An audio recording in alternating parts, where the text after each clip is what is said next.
ఆ శిక్ష చాలా దూరాన ఉందని వారు భావిస్తున్నారు. కానీ అది మాకు చాలా దగ్గరే కనిపిస్తుంది.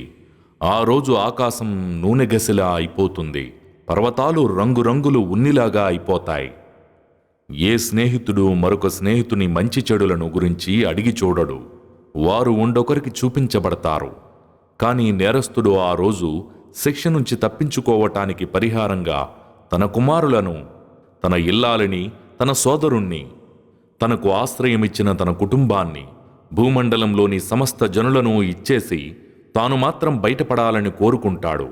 కానీ ఇది అసంభవం. నిశ్చయంగా అది జ్వలించే అగ్ని. అది తలలోని చర్మాన్ని, మాంసాన్ని సైతం దహించి వేస్తుంది. అది వీపు త్రిప్పుకుని పోయే, విముఖత చూపే ప్రతి ఒక్కరిని కేకేసి పిలుస్తుంది. అలాగే ధనాన్ని పోగు చేసి భద్రంగా దాచిపెట్టేవాణ్ణి కూడా. ఇప్పుడు ప్రశ్న ఏమిటంటే, ఈ భయంకరమైన రోజున నరకపు శిక్ష నుండి ఎలా తప్పించుకోవాలి మరియు స్వర్గానికి వెళ్లే మార్గం ఏమిటి?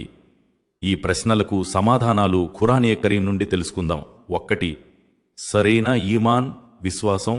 మరియు ఎవరైతే విశ్వసించారో, సత్కార్యాలు చేశారో మరియు ముహమ్మద్ సల్లల్లాహు అలైహి వసల్లంపై అవతరించిన దానిని, ఖురాన్ను నమ్మారో, అదే వారి ప్రభు తరపు నుండి వచ్చిన సత్యం. అల్లాహ్ తఆలా వారి పాపాలను తొలగించాడు మరియు వారి స్థితిని మెరుగుపరిచాడు. 2. షిర్క్ నుండి దూరంగా ఉండడం. నిశ్చయంగా ఎవరైతే అల్లాహ్ తాలాకు భాగస్వాములను షిర్క్ కల్పిస్తారో, అల్లాహ్ తాలా వారిపై స్వర్గాన్ని హరాం, నిషిద్ధం చేశాడు మరియు వారి నివాసం నరకం. 3. సున్నత్ అనుసరణ. ఎవరైతే రసూల్ సల్లల్లాహు అలైహి వసల్లంను అనుసరిస్తారో వారు ఖచ్చితంగా అల్లాహ్ తాలాను అనుసరించినట్లే. 4. ఇఖ్లాస్, చిత్తశుద్ధి. నిజానికి వారికి ఆదేశించబడింది ఏమిటంటే, వారు కేవలం చిత్తశుద్ధితో అల్లాహ్ తాలాను మాత్రమే ఆరాధించాలని. 5. సత్యమైన తౌబా, క్షమాపణ. ఓ విశ్వాసులారా, అల్లాహ్ తాలా ముందు సత్యమైన తౌబా చేయండి. 6. నమాజుల రక్షణ. ఎవరైతే తమ నమాజులను రక్షించుకుంటారో వారే స్వర్గాలలో గౌరవంతో ప్రవేశిస్తారు. 7. తల్లిదండ్రుల హక్కులు. మరియు మీ ప్రభు తీర్పు ఇచ్చాడు, మీరు ఆయనను తప్ప మరెవరిని ఆరాధించవద్దని మరియు తల్లిదండ్రులతో మంచిగా ప్రవర్తించాలని.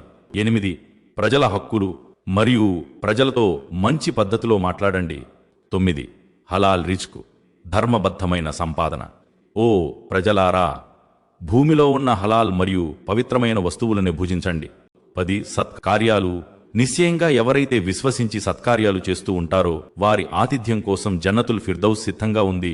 అల్లాహ్ తాలా మనల్ని ఖయామత్ రోజున నరకపు శిక్ష నుండి కాపాడుగాక మరియు మనకు జన్నతుల్ ఫిర్దౌస్ ప్రసాదించుగాక. ఆమీన్.